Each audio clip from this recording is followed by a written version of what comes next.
Boa noite, Clerinaldo, como vai? Tudo bem? Boa noite, Marcos, Robério. Tudo bem com vocês? Boa noite, Carol. Já vamos começar, tá? Boa noite, Georgia.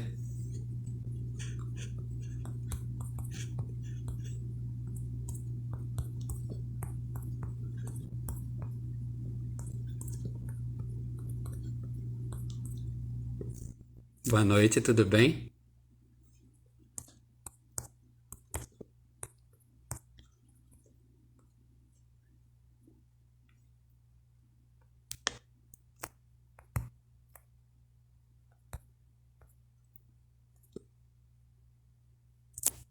Boa noite, pessoal. Muito obrigado a todos pela presença. Daqui a pouco a gente vai começar a nossa live para conversar sobre a MP 1152 de 2022, que trata da alteração na dinâmica dos preços de transferência, né? O Francisco em breve estará conosco, daqui a pouquinho ele está entrando aqui. A professora Tatiana Junger vai estar comigo nessa conversa. Daqui a pouquinho, então, estaremos começando. Muito obrigado a todos pela presença. Se quiserem já ir antecipando alguma pergunta, qualquer questão, por favor, fiquem à vontade. Eu vou adicionar aqui. Ah.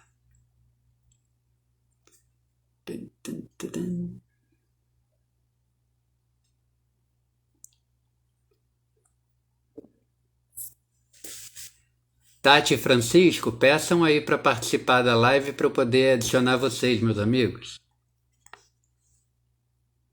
Mais uma vez, boa noite a todos e muito obrigado pela presença, pessoal.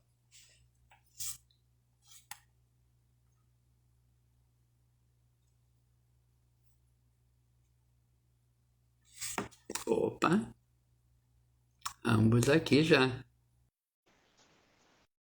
Fala, Bruno. Não, boa noite, meu irmão. Tudo na paz? Abraço aí para toda a família. Paulo, boa noite. Olá, Grande, meu irmão. Como é que você vai? Olá, Tatiana. Boa noite, minha amiga. Você vai bem? tudo bem, gente? Espero que com vocês também. Boa noite, animada aqui para essa discussão, esse debate importante, né? Obrigada, Francisco, por ter aceito o nosso convite. Nós ficamos muito satisfeitos de poder contar com uma contribuição tão rica quanto como Que a isso, que você foi. pode nos dar. Eu que agradeço o convite, é uma honra. O primeiro, deixar bem claro que eu admiro muito o trabalho, antes até da amizade que eu tenho com o José Guilherme e da admiração que eu tenho pela tua produção acadêmica também, Tatiana, também elogiar o trabalho do Tributário em Jogo, que talvez usando essa nomenclatura que o pessoal da Faria Lima gosta, é uma Legal Ed Tech, que está desenvolvendo esse trabalho educativo de educação tributária também, trazendo para o Instagram, que eu acho que é uma rede que tem um perfil distinto do LinkedIn, então vocês têm muito mérito nisso, parabéns. E contribuir com isso daqui é muito legal, estou muito contente também. Muito obrigado, meu amigo. A gente fica super satisfeito de contar com você nessa prosa. Apenas aqui apresentando rapidamente, professora Tatiana Junger, nossa sócia, minha amiga, colega de todos nós, conhecemos todos. Professora, boa noite, muito obrigado pela presença, minha amiga. E estamos aqui também com Francisco Lisboa Moreira, que vocês vão me desculpar, como é meu amigo de fé há quase 20 anos, eu tomo a liberdade de chamar de Chicão. Um fera em direito tributário, graduado na UFRJ, ele tem LLM na Universidade de Nova York e é doutor em direito tributário pela USP. Ou seja, o homem é um fera e está aqui com a gente para conversar sobre a medida provisória 1152. Ato normativo que por si só já é meio estranho, porque promover mudanças dessa magnitude, por meio principalmente de uma medida provisória, né? Você tratar também de uma medida provisória do último governo, como será que vai se comportar esse novo governo? Vão se comportar esse novo governo, esse novo Congresso? Chicão está aqui, vai conversar com a gente, vai apresentar a visão dele sobre o tema, e como vocês já sabem, eu e a Tatiana vamos conversando com ele e conversando com vocês. Obrigado a todos pela presença. Mandem suas perguntas, mandem suas colocações. Tati, alguma colocação, irmã? Então, gente, eu quero jogar aqui já para o Francisco, para ele fazer esse panorama geral e a gente conseguir começar a jogar bola em cima desse tema, porque né, eu acho que surgem muitas questões a partir daí, né? Não, perfeito, perfeito, perfeito. Obrigado aí pela apresentação, Tatiana e José Guilherme. Assim como eu sou o Chicão, é o Zé Guilherme também. Eu gosto de mencionar que eu tive aula de matemática com o pai do Zé Guilherme, professor Benjamin. Então, só para mostrar o quanto tempo a gente já se conhece também. Exatamente. Gente, Exato, tem família aqui. exato. Mas, bem, indo direto ao ponto, essa matéria de preços de transferência é uma matéria que eu estudo pelo menos desde 2013, né? Venho acompanhando e todo mundo que gosta e quer se aprofundar um pouco em tributação internacional, em algum momento acaba parando para estudar preços de transferência. E sempre, desde a época da KPMG, eu também, graças a Deus, eu tive a oportunidade de trabalhar com estrangeiros que investiam aqui no Brasil, seja para prestar serviços, seja para importar mercadorias e montar suas subsidiárias. E a primeira pergunta que vinha era como eu consigo harmonizar a minha estrutura de negócios em relação ao que eu tenho globalmente? Porque o Brasil, por conta não só das suas regras de preço de transferência, como do seu conjunto de regras de tributação na fonte, sobre serviços técnicos, sobre royalties, toda essa questão de necessidade de controle cambial, o IOF sobre empréstimos, uma série de um arcabouço regulatório que foi sendo construído ao longo dos anos que privilegiava o Brasil enquanto país da fonte. O Brasil se julgava importador de capital, importador de rendimentos e necessitava, por isso, proteger a sua base tributária. Então, as regras de preço de transferência, introduzidas pela Lei 9.430 de 1996, elas foram apenas mais um capítulo nesse conjunto de regras que visava reter base arrecadatória no Brasil e evitar que fosse transferido resultado tributável do Brasil para o exterior. Eu gosto de citar como exemplo que todo mundo já deve ter ouvido falar das limitações que nós temos para a dedução de pagamentos a título de royalties. Inclusive, a própria Lei 9.430, ela deixa claro e expresso que nos pagamentos de royalties para o exterior você não tem a aplicação das regras de preço de transferência. Justamente porque desde 1958 o Brasil já tinha uma portaria do Ministério da Fazenda, que é a portaria 436 de 58, que estabelecia limites para a dedutibilidade de pagamentos de royalties ao exterior, seja pelo pagamento de marcas, seja pelo pagamento a título de know-how e assistência técnica relacionada. Então, o que eu gosto de dizer é que o Brasil, desde os anos 50 e 60, ele já tem essa preocupação de proteção da base tributável. A Lei 9.430, ela se inspirou nas regras de preços de transferência que vigiam a época mundialmente. A gente chama a Bíblia de preços de transferência, que são as Transfer Pricing Guidelines da OCDE. E lá você tem um conjunto de diretrizes que vão guiar a formulação de política tributária pelos países. Qual é o principal ponto, né? São diretrizes.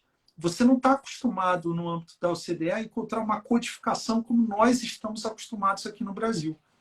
Então, a grande diferença é que hoje, por exemplo, nas regras vigentes, nós temos margens de lucro pré-determinadas e regras fixas que vão dar uma certa previsibilidade para a verificação dos preços de transferência. Exemplo, se eu sou um importador e importo meu produto fabricado no exterior para revender no Brasil, eu já sei de cara que eu posso usar o método PRL com uma margem de lucro de 20%. Então, o custo que eu tive na importação, mais os tributos aduaneiros não recuperáveis, e mais... Você sempre teve essa discussão também, se inclui ou não inclui frete e seguros na base do PRL, toda aquela inclusão, se é CIF ou FOB, mas, enfim, você vai formar esse custo da importação, mais o custo incorrido localmente, vai utilizar uma fórmula com essa margem de lucro pré-determinada de 20% para determinar qual é o seu preço de revenda, para que você tenha ou não ajustes. E aí, essa é a primeira pergunta, eu gosto de simplificar dessa forma.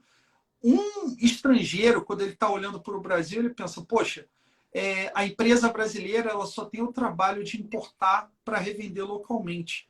Por que ela faz jus a essa margem de lucro pré-determinada de 20%, se nos outros países do mundo eu consigo, através de um estudo econômico, justificar que a minha subsidiária local só teria direito a uma margem de lucro de 5%, talvez.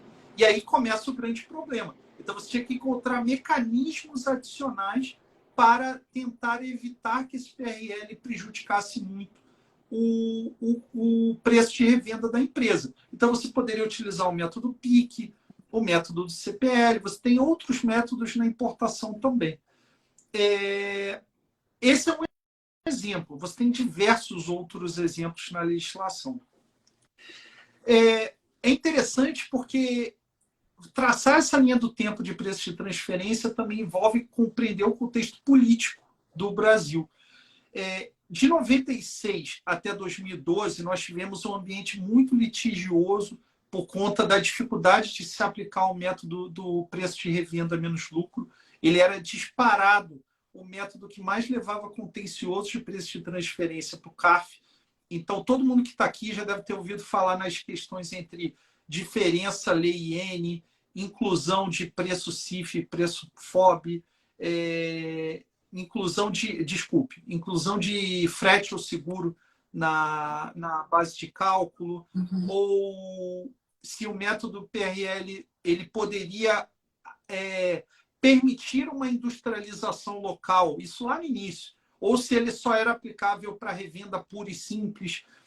E você tinha todo aquele contencioso, por exemplo, das indústrias farmacêuticas, que elas importavam determinados medicamentos em caixa de, sei lá, 100 comprimidos, 200 comprimidos, e ela tinha um processo industrial bem simples, que é pegar os comprimidos, uma máquina, e colocar naquelas bandejinhas, tampar e colocar a bula em português. Se isso era considerado industrialização para fins de aplicar o PRL de 20 ou o PRL de 60, isso fazia toda a diferença e dava um ajuste altíssimo para as empresas farmacêuticas. Então, até 2012, você tinha um contencioso muito grande disso. Em 2012, nós tivemos a codificação da metodologia que estava na Instrução Normativa 213, então, com a lei de 2012, que me fugiu o número, mas que ela modificou a lei 9.430. Você teve a mudança na fórmula do método PRL, então acredita-se que diminuiu um pouco. Mas você vai relacionar a dificuldade de harmonizar o Brasil com o restante do mundo. Eu tenho clientes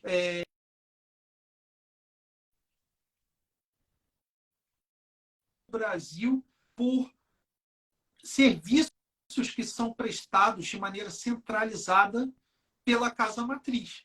Por quê? Porque além da dificuldade na determinação do preço comparável, né, para fins de preço de transferência, você ainda vai ter também toda a legislação de importação de serviços, que acaba tornando de maneira proibitiva a utilização desses centros de serviços compartilhados. O Brasil ele não pode importar serviços, senão você vai ter que incluir o imposto de renda retido na fonte, que na maioria das vezes ele é grossapado, né? Você agrega aquele preço, aquele imposto ao preço da transação, o PIS/COFINS importação, a CID e o ISS.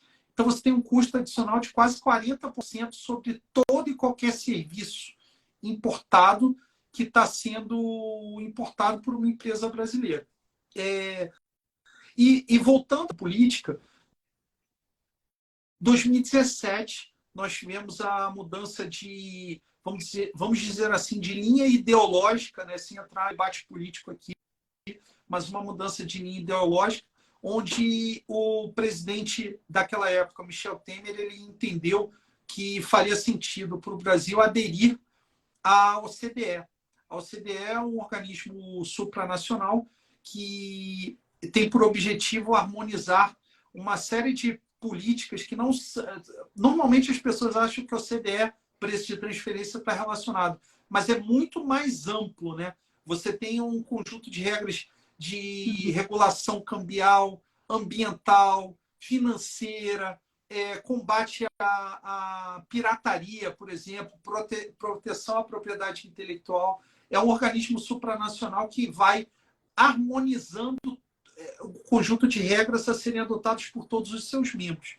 E para que o Brasil adentrasse, para que o Brasil se tornasse membro da OCDE, ele precisaria, dentre várias outras regras vigentes, que ele harmonizasse as suas regras de preço de transferência. Então, lá em 2017, você teve início um projeto conjunto entre os técnicos da Receita Federal do Brasil e os técnicos da OCDE para você mapear toda a legislação brasileira, todas as diferenças, todas as proximidades, para que fosse possível, de uma maneira efetiva, mapear o que precisaria ser modificado pelo Brasil.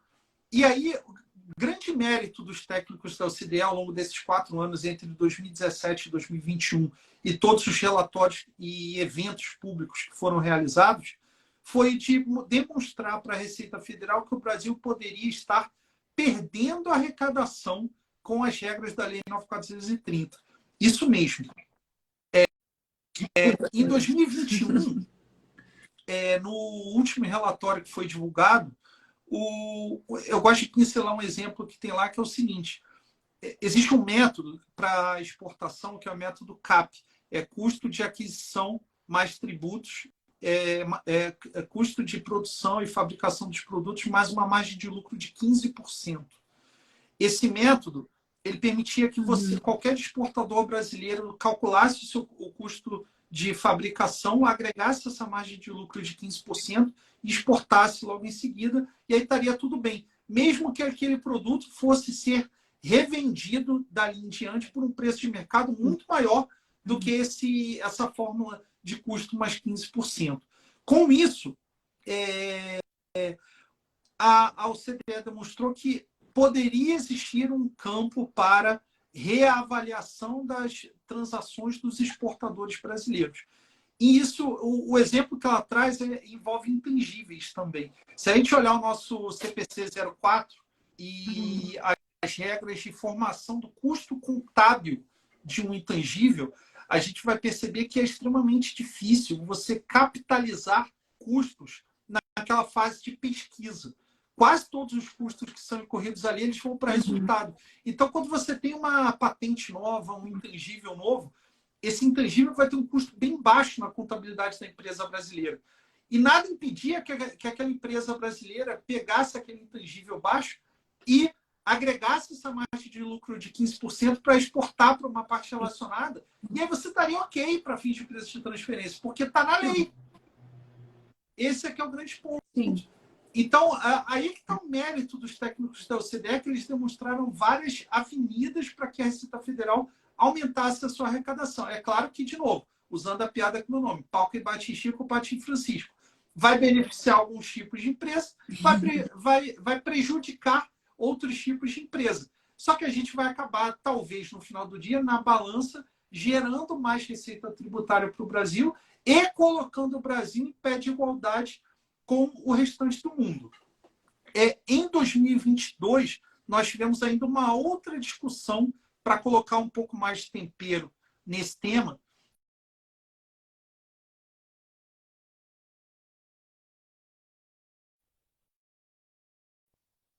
As empresas americanas. O que eu estou querendo dizer com isso? Os Estados Unidos ele está envolvido também numa outra batalha no campo geopolítico relacionada ao, como é que eu vou dizer, aos tributos sobre serviços digitais. E os países que adotaram o chamado tributo sobre serviço digital de maneira unilateral, os Estados Unidos estavam buscando maneiras de impor sanções para que, assim, atrás, não colocasse esse tributo em prática. Exemplo, Espanha, França, Itália, Áustria, vários países da Europa. Um dos critérios que os Estados Unidos identificou foi excluir do rol de países.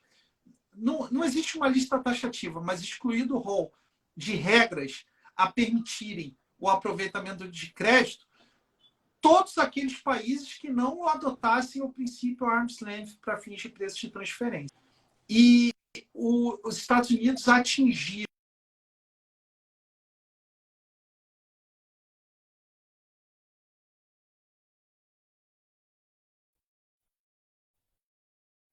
no Brasil. A China vem aumentando posição anualmente, mas ainda hoje os Estados Unidos são os maiores investidores. Se a gente olhar IED, né, investimento estrangeiro direto, Estados Unidos ainda é o maior país a investir no Brasil.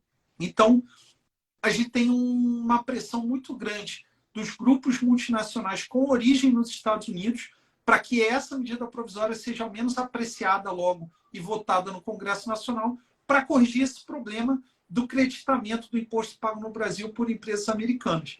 Então, a gente está vendo um momento bastante interessante.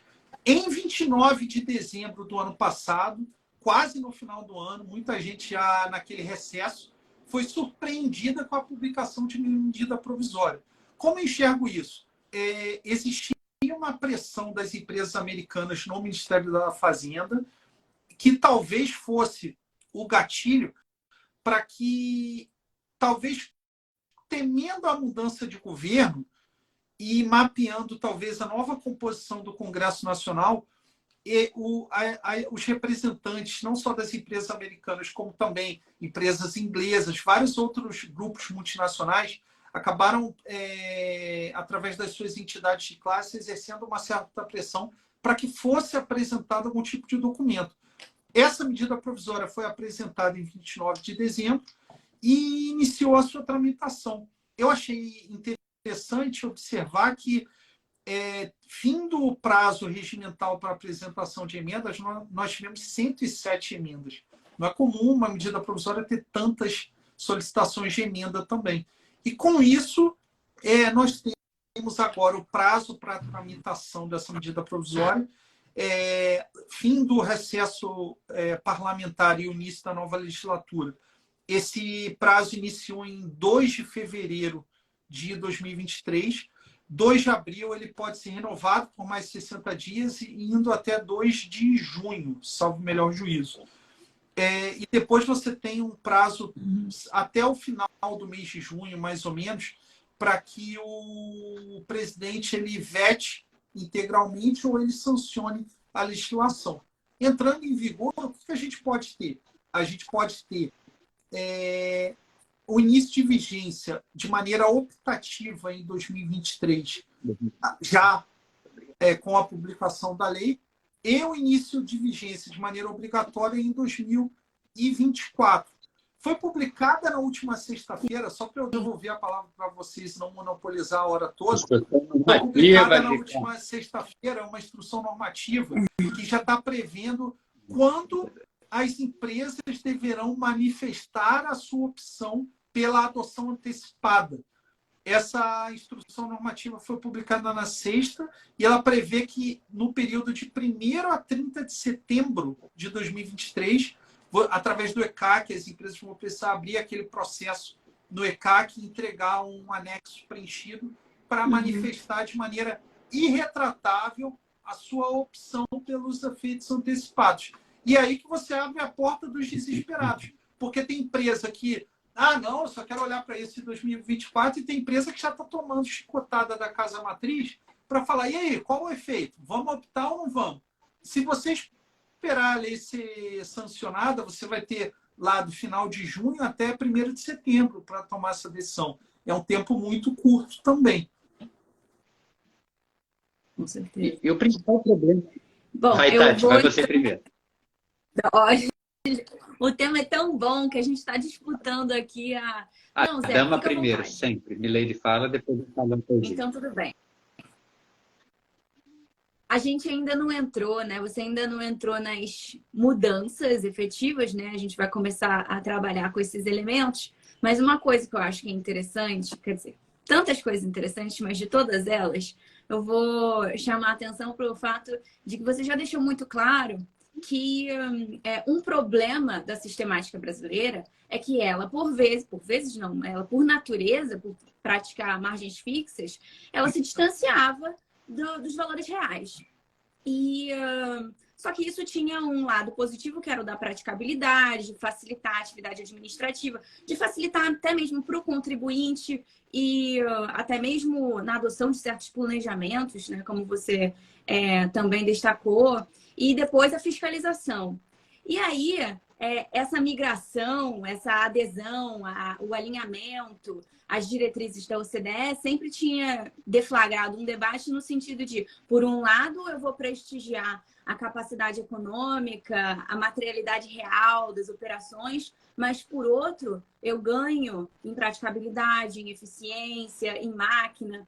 E aí, durante os debates, assim, mesmo antes da medida provisória, os debates sobre a aderência ou não aos parâmetros da OCDE, eu sempre escutei muito que o Brasil, a administração fiscal brasileira, não tinha máquina, não tinha infraestrutura e não tinha cultura para mudar. E aí eu queria saber a respeito disso, o que você acha? A nossa máquina, ela pode? Ou ela não pode, mas ela vai? E aí vai ser uma questão de tem que, e aí tem que adaptar. É muito boa colocação cirúrgica.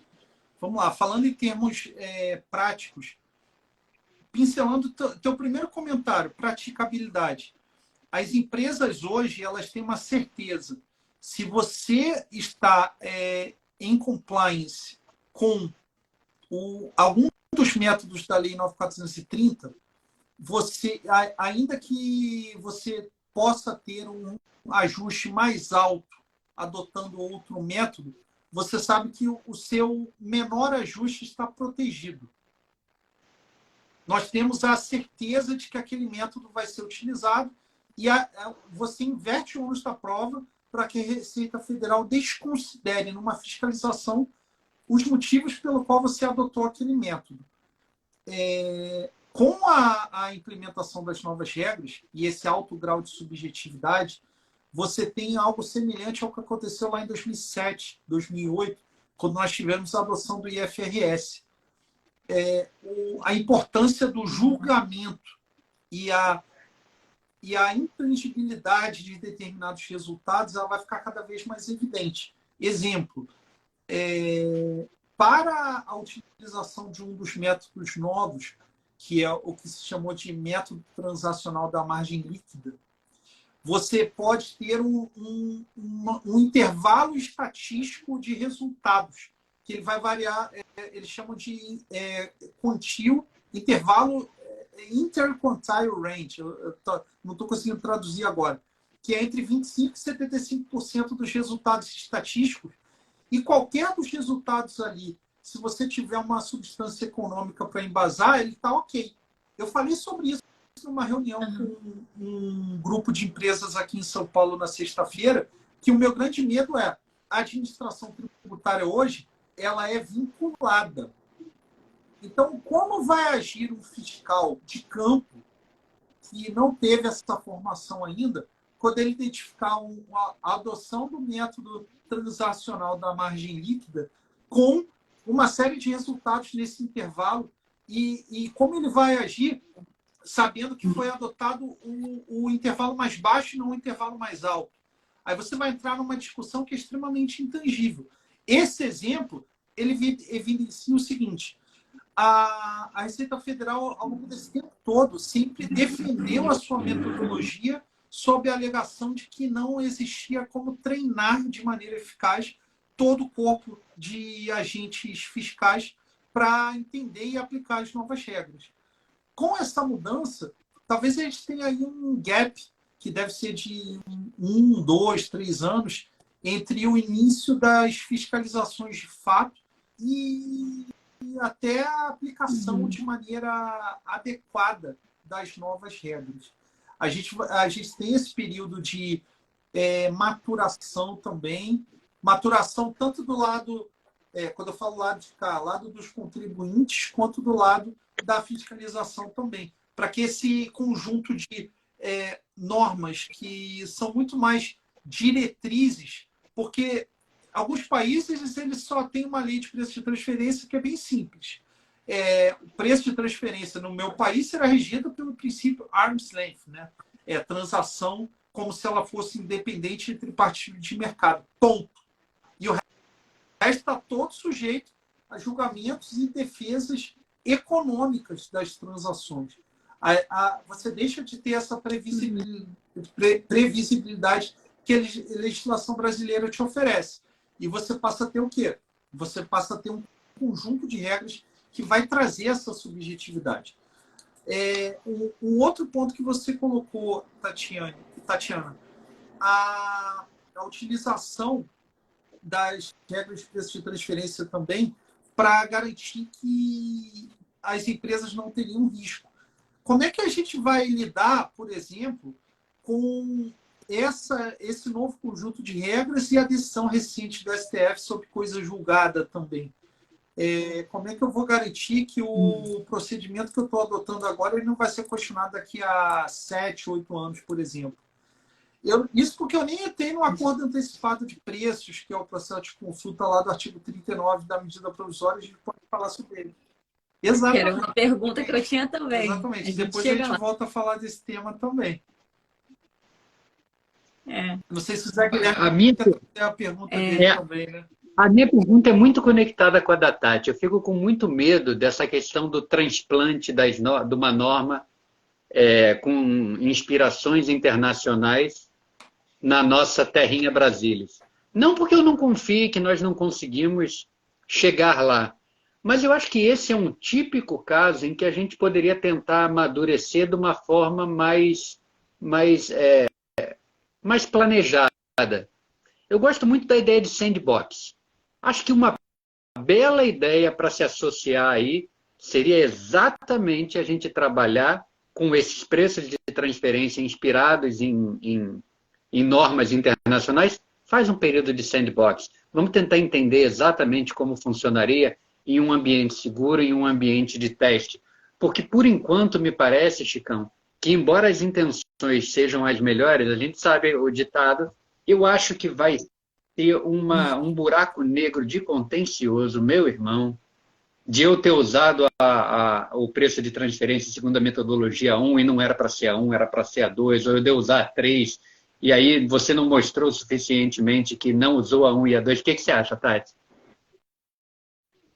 Não, então, eu acho que eu vou aproveitar então o gancho que você está dando para já conectar com um ponto que eu queria chamar a atenção aqui e pedir para o Francisco comentar. E até tem muito a ver com uma pergunta que o William mandou aqui nos comentários. Então, eu vou ler a pergunta do William e aí já conecto com os meus comentários. Como ter segurança na implementação do planejamento tributário diante da abordagem? Existe algo para além do substrato econômico que possa mitigar as fragilidades que um cenário desse produz?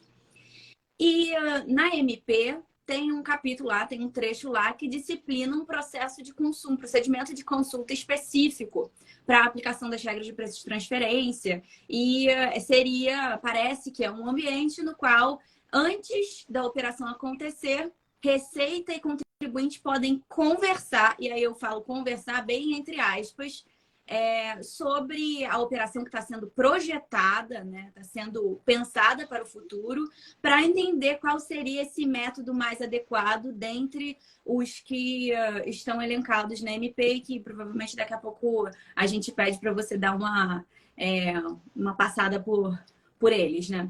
E aí seria um ambiente no qual eles poderiam chegar numa convergência a respeito do que é correto realizar. E aí, uma vez realizado, existe a segurança de que 4 anos, acrescido de 2, não é? Que durante esse período, pelo menos, aquilo pode acontecer e o preço de transferência será mensurado de uma maneira adequada, tanto do ponto de vista do contribuinte, quanto para a Receita. Tá tudo certinho, segurança, ok. E aí, a minha pergunta porque esse esse procedimento ele foi disciplinado como um procedimento de consulta. E, às vezes, eu ia pensando na consulta para outras matérias, que não preço de transferência. Não necessariamente o contribuinte vai querer fazer uma consulta, porque ele vai ter que expor um monte de coisa, ele vai ter que contar direitinho como que a operação vai ser realizada. Eventualmente, ele vai sair prejudicado por um entendimento que não era o que ele estava esperando. E aí, muitos contribuintes preferem realizar suas operações da forma adequada, né? Um verdadeiro planejamento. Não estou falando de arquiteturas assim malucas, né? Planejamentos, mas sem pedir essa licença para a Receita, porque chances são, se ele fizesse isso, que a Receita ia falar não, não, não. E aí, a minha pergunta será que nesse sentido, se o procedimento é de consulta, ele efetivamente dá espaço para que o contribuinte chegue num ponto harmônico com a Receita e assim evite essa litigância, evite essa briga, essa postura belicosa no futuro? Se esse é o objetivo dessas normas que estão ali disciplinadas na MP, elas são satisfatórias naqueles termos? Ou será que existe espaço para aprimorar? Muito boa pergunta. Esse processo de consulta é um dos instrumentos que vão tentar colocar a bola no chão em termos de segurança para os contribuintes. Esse artigo 39 da medida provisória, ele é um artigo que está ligado ao conceito de Advanced Pricing Agreements, que você já tem nas guidelines da OCDE, e traduzindo a grosso modo seria um acordo de preços antecipados. A gente ainda precisa ver como vai vir a instrução normativa a regulamentar esse processo de consulta, mas é um mecanismo em que você pode ter até preço pré-determinado. Ela tem uma taxa de mais ou menos R$80 mil, salvo engano, para você pagar e você iniciar uma conversa com a Receita Federal. Pegando o exemplo mais clássico aqui, uma montadora de automóveis. Ela vai apresentar esse processo de consulta para a Receita Federal, demonstrando como ela vai vender no Brasil um determinado veículo. Vamos pegar, por exemplo, a Volvo, a Mitsubishi, a Jack Motors, qualquer uma delas, com o modelo ABC. Então, você vai pegar e vai montar a linha de produção desse automóvel, demonstrando todos os componentes dele, de onde você importa, qual é a tecnologia que você utiliza, o que você vai pagar de royalties. E aí, para cada margem de lucro específica, o método que você utilizar, você já vai deixar documentado e acordado com a Receita Federal que você vai utilizar aquele método ali para testar. Dessa maneira, aí você tem todo o conceito de delineamento de transação, uma série de coisas. Mas dessa maneira, a partir do momento que a Receita Federal assine e concorda, você já tem uma garantia de que, se você mantiver o que você se propôs a adotar durante aquele período, o acordo vai te proteger com relação àquela transação. A grosso modo, assim que a gente tem a aplicação do Advanced Pricing Agreements no exterior, e ele acaba vinculando. Vincular é uma palavra forte, eu não aprofundei o estudo para saber se vai vincular 100%. Mas ele vai guiar o trabalho de uma fiscalização para garantir que, caso o contribuinte não tenha agido da maneira com a qual ele se propôs nesse processo de consulta APA que nós temos, caso ele não haja dentro daqueles ditames, aí sim ele vai poder ser autuado. Então, ele é sim um instrumento de segurança. Agora, qual é o prazo para que esse acordo de preços antecipados ele seja resolvido também? O que vai ser exigido de sigilo, como a Tatiana colocou? O que vai ser necessário expor para a Receita Federal em termos de sigilo, propriedade intelectual. Você ainda tem uma série de preocupações. Como aquele acordo de preços antecipados vai ser disponibilizado via lei de acesso à informação, por exemplo. Ele não é o ruling, né? O ruling é uma prática muito comum em países, principalmente na Europa, onde você negocia até a alíquota efetiva, negocia base de cálculo, negocia um monte de coisa. Você não está negociando nada ali. Você está só, talvez, eu posso receber críticas pela minha afirmação, mas talvez seja uma fiscalização antecipada que o contribuinte está trazendo para dentro de casa para garantir que, se ele trabalhar daquela maneira, ele não vai ser autuado. Exato. Mas é isso, o modelo dialogado, né, Chicão? O modelo dialogado, que é o que vem tentando trabalhar. Mas a minha pergunta tinha a ver com isso. É dialogado? Tem diálogo aí? É o ponto, Tati. Esse é que talvez seja o ponto em torno do qual gira toda a ideia do transplante, né? Nós estamos introduzindo algo que conversa com o modelo que pré-existe no Brasil? Ou nós estamos fazendo, como diz um amigo meu, meio que a marretada? A coisa tem que caber, então vamos marretar até caber. Isso é que me preocupa um pouco. Acho que a gente precisava caminhar um pouco mais adiante, testar um bocado mais, para dar um salto tão substancial rumo ao futuro mesmo. Deixa eu te dar um exemplo de outra marretada. Vai. Vou te dar um exemplo de outra marretada para você entender. A medida provisória, ela traz um conceito de cash pooling. Talvez seja traduzido em português claro, piscina de dinheiro. Que, na verdade, se você está aqui no Brasil e você tem um grupo societário com 3 ou 4 empresas, você faz isso e dá o nome de conta corrente. Você até tem aquela discussão, e eu já vi essa tese no CARF, se a holding, quando disponibiliza recursos para as investidas, se você vai ter ou não IOF, e aí é um quebra-pau danado. Fora do Brasil, o IOF ele é um tributo que tem uma função extrafiscal, regulatória. Quando você fala na medida provisória que você vai permitir que as empresas brasileiras entrem nesse acordo de cash pooling, como é que você vai tratar quando o dinheiro entrar ou quando a empresa brasileira mande o seu excesso de fluxo de caixa para a sua parte relacionada no exterior, que vai pegar aquele dinheiro e vai no dia seguinte transferir para a subsidiária na Colômbia, por exemplo, para gerir o fluxo de caixa dela, e depois o excesso de dinheiro que está na Polônia vai vir para o Brasil para fazer esse repagamento. Então, a gente começa a ter umas situações que fora do Brasil são bastante comuns. Por quê? Porque a maioria dos países que compõem a OCDE não tem o excesso de regulação e proteção cambial que nós temos. Então, eu não vejo como viável a adoção de um contrato de cash pooling enquanto a gente não tiver a regulamentação do novo marco cambial, que só está em lei ainda, e a revisão das nossas regras de IOF. O ministro Paulo Guedes, antes de sair, ele deixou um decreto publicado que trazia aquela redução gradual do IOF até 2027, salvo engano.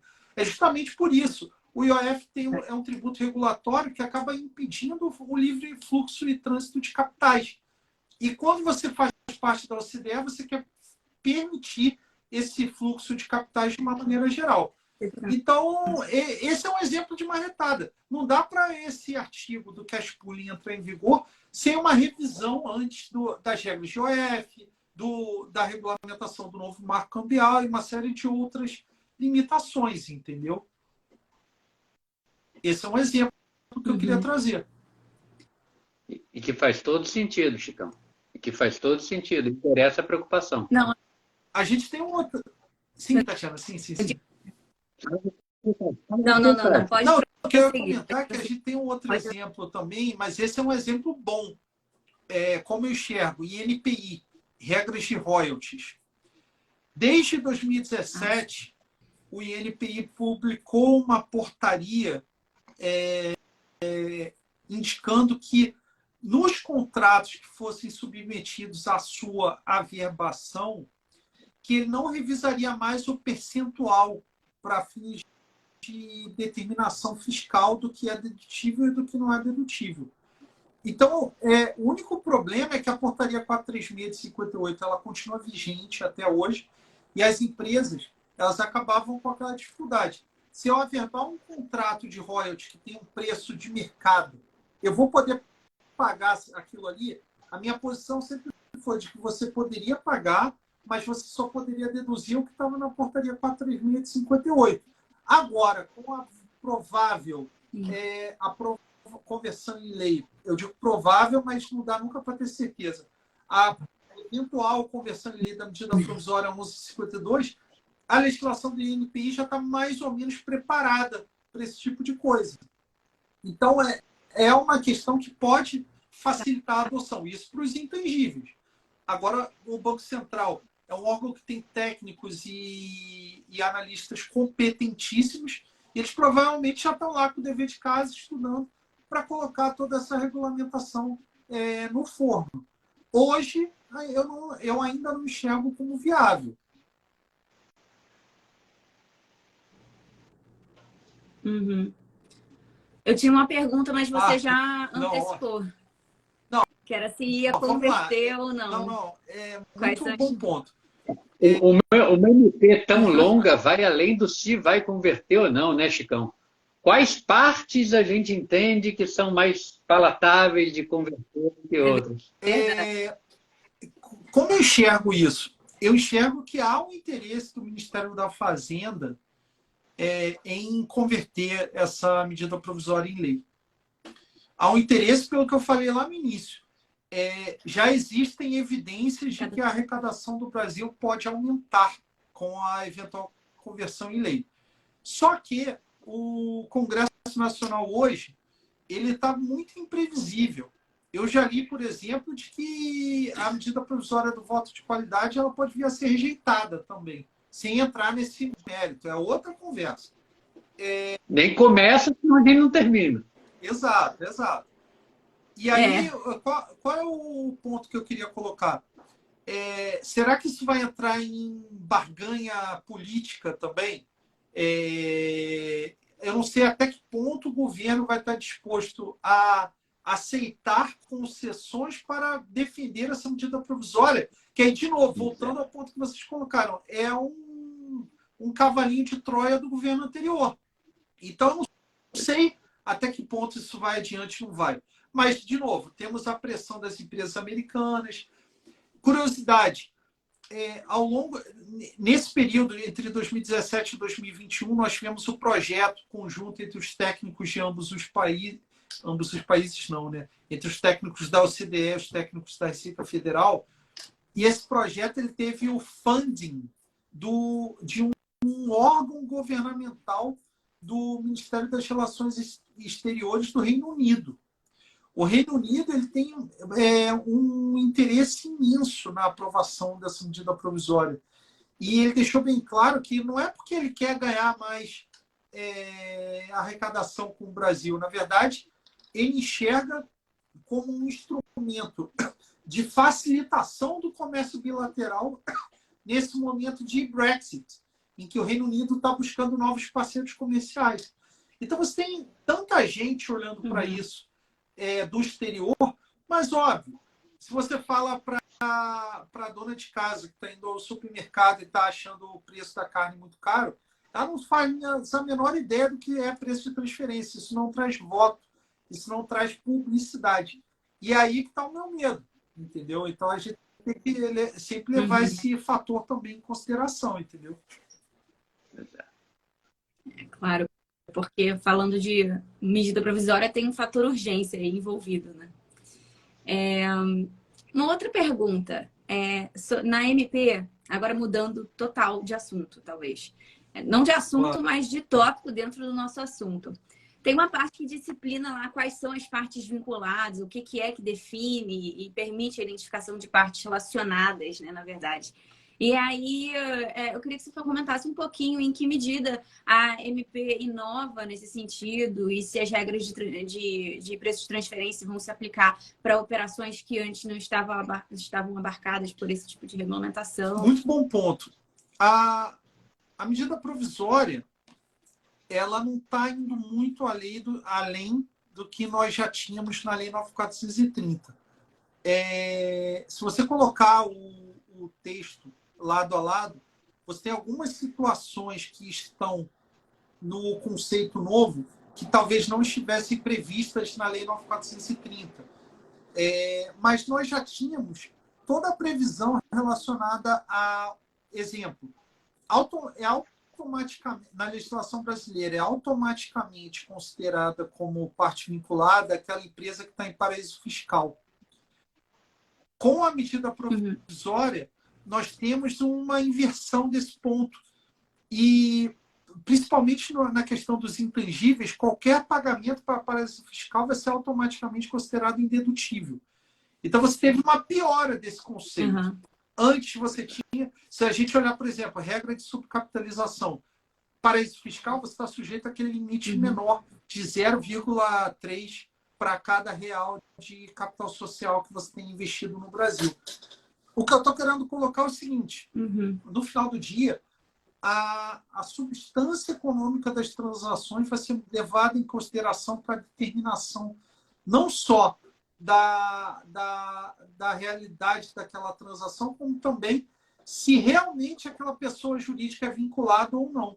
Então, o julgamento ele vai ter que ser colocado, porque se você tem uma empresa no exterior que não é vinculada, mas que ela depende consideravelmente das suas vendas, do seu produto para se manter, ela, pelo seu julgamento, ela vai acabar sendo uma pessoa vinculada também, porque sem você ela morre, entendeu? Isso é uma coisa que não está automaticamente prevista na Lei 9.430 e dentro de toda essa intangibilidade de conceitos e de julgamento, eu vejo como viável um novo conceito.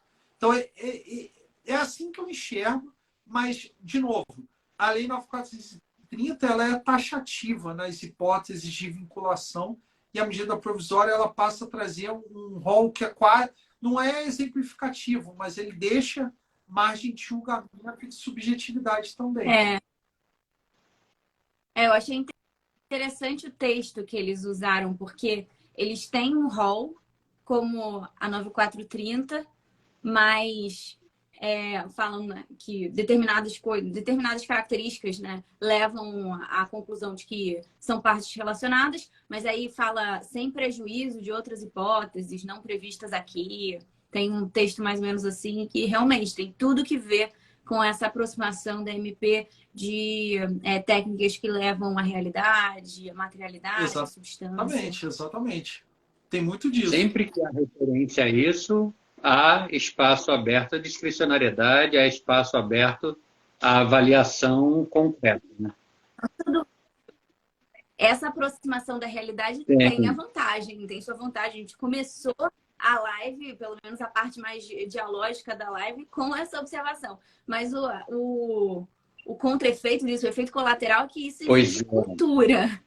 A cultura não no sentido pejorativo, assim, no sentido de que você precisa de modelo mental, né, para lidar com esse tipo de análise subjetiva e essa ampla margem de julgamento. Né? Modelo mental e me permitam dizer um pouco mais, embora você já tenha tratado disso, Tati, precisa também de um reflexo objetivo no cumprimento das obrigações instrumentais. Se não houver um arcabouço sólido bastante, a gente vai voltar a ter problemas que a gente tinha no início dos anos 2000, em que havia diversas movimentações que você não conseguia ilustrar adequadamente nas obrigações acessórias, e depois disso você passava a ter problemas inimagináveis. Esse ponto é bastante interessante. A medida provisória ela ainda não prevê como vai ficar a questão de documentação. Ela deixa... Aí é com a IEM, né? A IEM tem que ir trabalhando isso. Eu ainda não terminei de olhar a 2132. Mas provavelmente ela começa a costurar. Sim, porque hoje a gente vai lembrar que as empresas precisam testar operação a operação Isso é informado em blocos do SPED e você precisa informar também na sua ECF. Você precisa submeter ao teste 100% das transações, das operações. Eu tenho que tomar cuidado agora com o conceito, né? Com a medida provisória, você teve a introdução do conceito de transação. A transação, ela é mais ampla do que a operação. Por quê? Qual é o exemplo que já foi citado, inclusive em palestras sobre o tema pela própria Receita Federal? Nespresso. Eu adoro esse exemplo, porque ele ilustra muito bem. Todo mundo aqui tem sua máquina de café em casa, que você comprou lá na promoção lá do Dia dos Pais, por exemplo, Dia das Mães, e a sua máquina de café foi vendida, sei lá, por R$250. Muito barata. Só que quando você vai comprar a caixinha com 10 cápsulas de Nespresso no mercado, está para lá de R$25, por exemplo. Qual é o ponto aqui? É o velho ponto a estratégia de mercado da Nestlé é fazer com que todo mundo tenha uma máquina de Nespresso em casa. E aí você vai estar sempre indo lá no supermercado comprando. Sempre comprando, eles gastando os dinheiro 25, vendendo né? cápsula. Muito provavelmente, eu nunca trabalhei, não conheço ninguém da Nestlé, tudo que eu faço é de orelhada. Muito provavelmente a Nestlé tem um ajuste de TP no preço de revenda da máquina e ela tem um lucro altíssimo com a venda das cápsulas que são importadas. Nos preços de transferência OCDE, você poderia delinear isso como uma única transação e aí você tem um conceito de cesta também, onde o ajuste que você tem numa transação você compensa com o ganho da outra. E aí você só vai adicionar o net. E aí você tem uma facilitação também para esse tipo de modelo de negócio, que hoje nós não temos. Essa explicação do que é a transação com a Nespresso, ela muito provavelmente vai constar de um documento que se chama Master File, que é um documento produzido na casa matriz e ele pode ser franqueado aos fiscos de determinados dos países aonde aquela empresa opera. E, além disso, nós temos um outro documento, que é o Local File, que ele vai replicar as operações que estão descritas no Master File, mas só que tem aplicabilidade para fins locais. E, em outros países, um exemplo disso, a Argentina, por exemplo, você entrega anualmente o seu estudo de preços de transferência assinado pelo contador, por um contador, não necessariamente o contador que vai assinar o balanço da empresa. É assim que está a questão documental em outros países. Eu não sei como a Receita Federal vai lidar com essa outra mudança de paradigma, que é receber um relatório que ele não tem um template, um padrão. O que você tem é um conjunto de informações onde você lê. Quem já teve a oportunidade de ler o Master File sabe que é sensacional. Você vai conhecer o business da empresa. É um documento de administração. Ele não é muito como a gente está acostumado a ver uma ficha da antiga DIPJ ou uma ficha da SF, por exemplo. Ele é totalmente diferente. Então você entende o racional econômico por trás das decisões de determinadas empresas também. Entendeu? Então, são mudanças também que nós vamos vivenciar aí nos próximos anos. Meus amigos, vamos ver o que o Congresso vai fazer com essa MP, vamos ver como é que a gente vai caminhar adiante. Eu tenho essa grande preocupação que eu já dividi com vocês. Eu noto bastante esperança no Chicão e na Tati. Estou correto nessa pré-avaliação, meus amigos? Mais esperança do que preocupação? Não, eu estou no meio. Eu acho que eu estou no meio, porque eu convivo com essa preocupação. Mas eu acho que quando eu fiz a primeira pergunta, eu coloquei nesses termos. Eu acho que a administração fiscal não está preparada, mas ela vai ter que dar um jeito. E a gente vai passar por essa transição. E me parece que os sinais do universo, os astros dizem que vai ser convertido. Eu acho. Eu também estou achando. Acho que o grande ponto aqui é o seguinte: apesar de sabemos que vai ser bem difícil para a Receita Federal atualizar todo o seu corpo de agentes fiscais. Eles já venceram esse paradigma, vamos dizer assim, a partir do momento em que eles aceitaram a adoção e eles sabem que o Brasil, a empresa multinacional, ela não vai adotar nada muito diferente do que está nas guidelines da OCDE. O que eu quero dizer com isso? Bem ou mal, a gente já sabe aonde a discussão vai terminar. O Brasil, para que ele se mantenha, vamos dizer assim, ainda que com derivações e distanciamentos, ele vai se manter perto de uma linha mestra, que são as guidelines da OCDE, que é um fórum supranacional do qual o Brasil já participa há um certo tempo também. O Brasil coloca suas reservas. Quem já teve a oportunidade de, por exemplo, ler a Convenção Modelo da OCDE, já viu que o Brasil sempre coloca nas notas explicativas da Convenção Modelo as suas ressalvas. Por exemplo, lá no artigo 9º, parágrafo 2º, que o Brasil sempre ressalvou o seu direito de não incluir o artigo 9º, parágrafo 2º. O que o artigo 9º, parágrafo 2º dizia? Ele dizia que se a empresa fosse objeto de um ajuste, ajuste primário praticado pela autoridade fiscal em determinado país, aquele ajuste que aumentou a base tributável, ele automaticamente poderia ser deduzido lá, com o princípio de se foi receita de um lado, vai ser despesa do outro. O Brasil sempre optou por não incluir esse parágrafo nos seus acordos de bitributação, até o último acordo que foi assinado recentemente com o Reino Unido.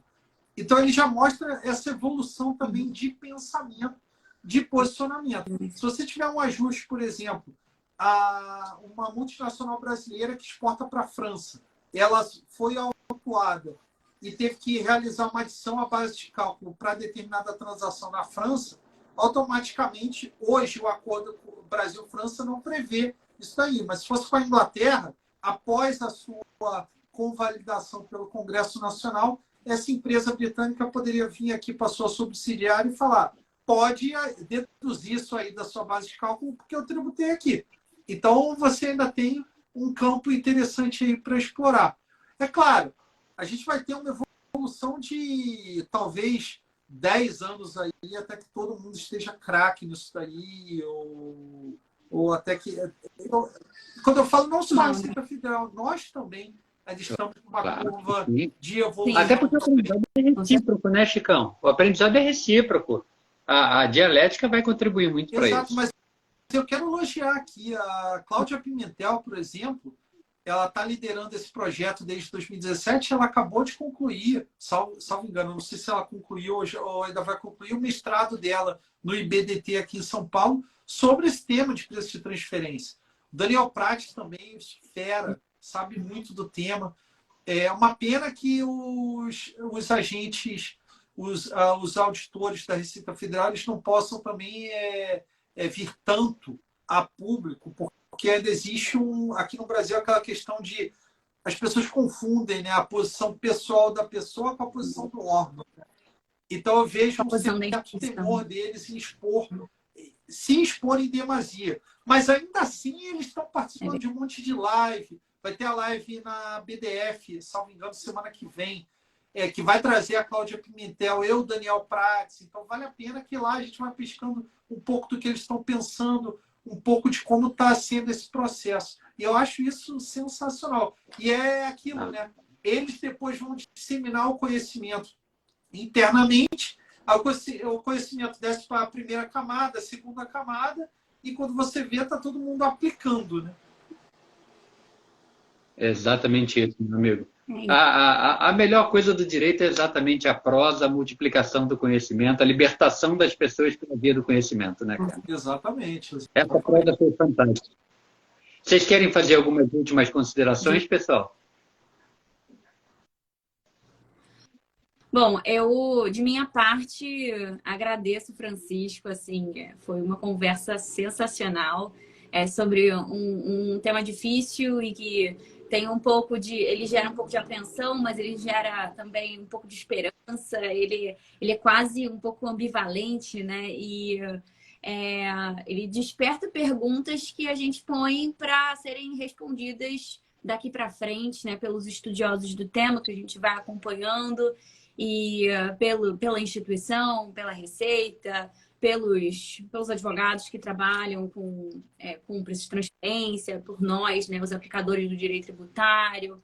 E aqui no Tributário em Jogo a gente tenta colocar as coisas para discutir e tentar trazer esclarecimentos e, acima de tudo, perguntas, né? Dúvidas, questões, controvérsias, porque é a partir disso que a coisa consegue evoluir, a gente consegue encontrar novos caminhos, novas soluções. Obrigada por todo o aporte aqui, foi realmente muito interessante, gostei muito do papo. Obrigada, Zé, por conduzir a live, sempre brilhante, e sempre um prazer estar aqui com você. Obrigada, Francisco, novamente. Obrigada, gente, que está aqui assistindo. Não, é excelente. Queria agradecer o convite também, mais uma vez. E, enfim, eu já me coloco à disposição também, se for de interesse, para depois da aprovação em lei, a gente fazer uma nova live também. E aí, tentando... Com certeza. Então já está aqui, pré-convidado. Ao vivo, compromisso feito. Vai ficar gravado. Porque, com certeza, como o meu falecido orientador, que Deus tenha, o professor Guedes, falava, vem aí outra Lex Omnibus. Ele falava que era um ônibus que o pessoal ia colocando na conversão em lei, um monte de dispositivo também de cálculo do preço de referência da soja, regulamentação de... Nunca se sabe o que vem na lei. Exatamente, esse que é o ponto, né? Vem aí uma lei gigantesca também, com várias outras considerações também. Meus amigos, eu queria agradecer a todos pela presença, especialmente a Tati, minha parceira de sempre, minha amiga, estamos sempre juntos, sempre um prazer trocar prosa com você, minha irmã. E o nosso grande convidado aí, o Chicão. Forte abraço, todo sucesso ao Alma Law, todo sucesso a você, a toda a família. Um beijinho para as crianças, para a patroa.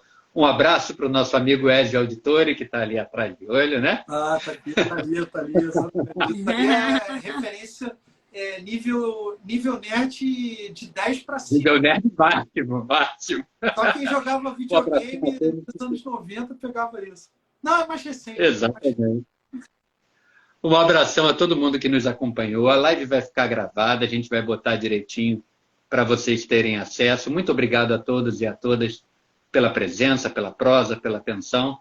As coisas aqui só se movimentam graças exatamente a vocês e aos nossos convidados. Muito obrigado, boa noite a todos. Um abração, tudo de bom. Tchau, tchau. Chicão, vamos torcer pro Mengão, hein, Chicão? Aí não, né, Zé? Aí não, cara. Aí eu não falei. Um abraço, pessoal. Final de live, tu quer expulsar todo mundo também, cara? Até logo. Até logo. Tchau, tchau, pessoal.